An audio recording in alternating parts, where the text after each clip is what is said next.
All right, so my trip here is pretty much over with, and I enjoy every minute of it.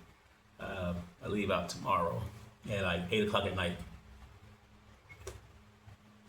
and it was really important for me. I don't know about the next person, but it was important for me that I come here because, um, I do a lot of reading on like African culture, our Black history, just learning about us as a people. It don't necessarily have to be, like, oh, the African side of it, but it could just be like Black history.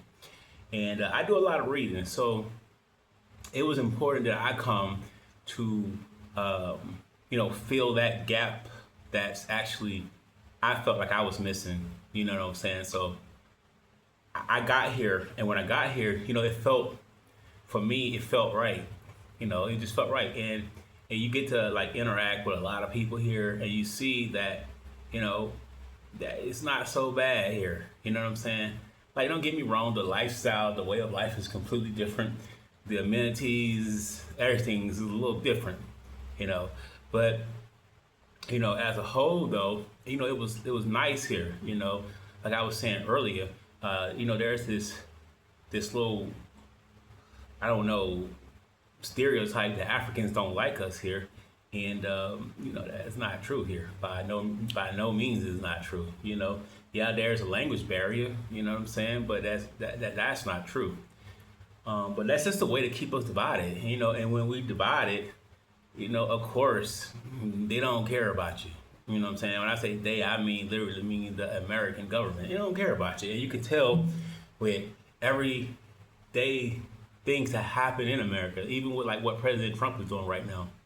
Oh yeah, by the way, Primus, a local beer from here in Rwanda.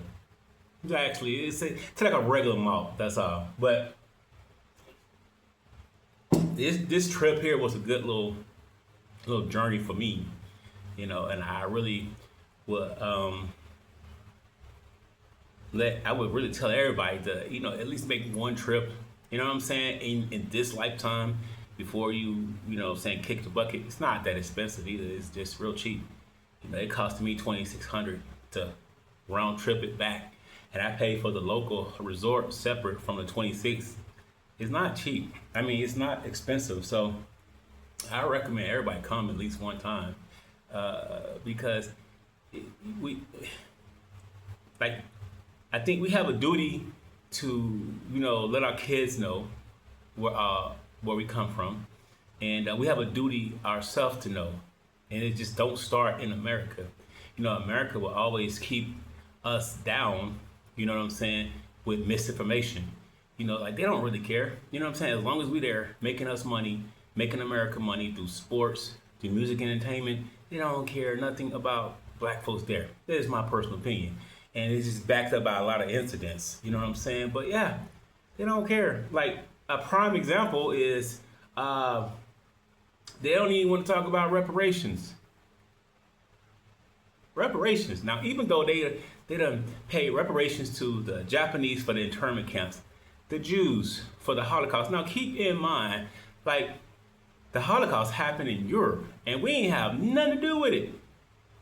It happened in Europe, not even North America, but we still feel the need to pay them money every year.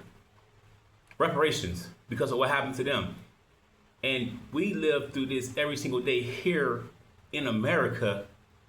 We were brought to America, ancestors were brought to America, and we lived through all the atrocities, and they don't even want to entertain the conversation. So that just lets you know that they don't really care. Only thing they want from us to keep making us money through sports.